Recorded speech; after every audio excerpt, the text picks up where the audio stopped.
মাননীয় সদস্য জনাব সৈয়দ সাইদুল হক হবিগঞ্জ ৪ সম্পূরক প্রশ্ন জি করুন। ধন্যবাদ মাননীয় স্পিকার। মাননীয় স্পিকার, এই প্রশ্নের ব্যাপারে এই সম্পূরক প্রশ্নে আমি মাননীয় প্রধানমন্ত্রীর দৃষ্টি আকর্ষণ করছি। মাননীয় স্পিকার, আপনি জানেন যে আমরা এমন এক দেশে আছি যে দেশে উদ্যোক্তার চেয়ে দেখা যাচ্ছে দালাল শ্রেণী বেশি লাভবান হয়। এটার একটা উদাহরণ হচ্ছে গিয়ে চা শিল্প। চা শিল্পের ৫ লক্ষ মানুষ মাননীয় প্রধানমন্ত্রীকে মা হিসাবে জানে। এখন প্রশ্ন হচ্ছে গিয়ে চা উৎপাদন খরচ হচ্ছে গিয়ে আমরা যে চা সংসদে বসে খাই, এটার উৎপাদন খরচ হচ্ছে গিয়ে ১ কেজিতে ২০০ টাকা।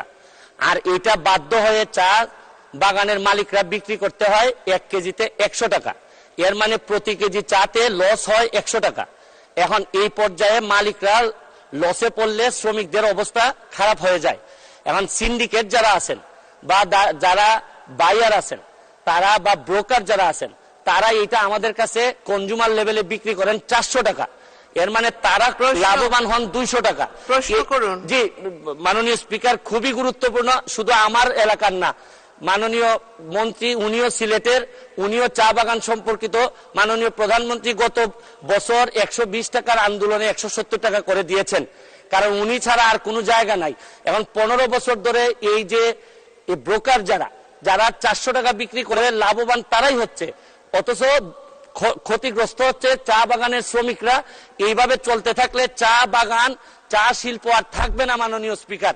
এখন এই ব্যাপারে তারা ব্রোকারদের বিরুদ্ধে ব্যবস্থা নিবেন কিনা, আর যদি না নেন তাহলে চা শ্রমিকদেরকে অন্য রাস্তায় পাঠাইতে হবে মাননীয় স্পিকার। ধন্যবাদ মাননীয় মন্ত্রী। ধন্যবাদ।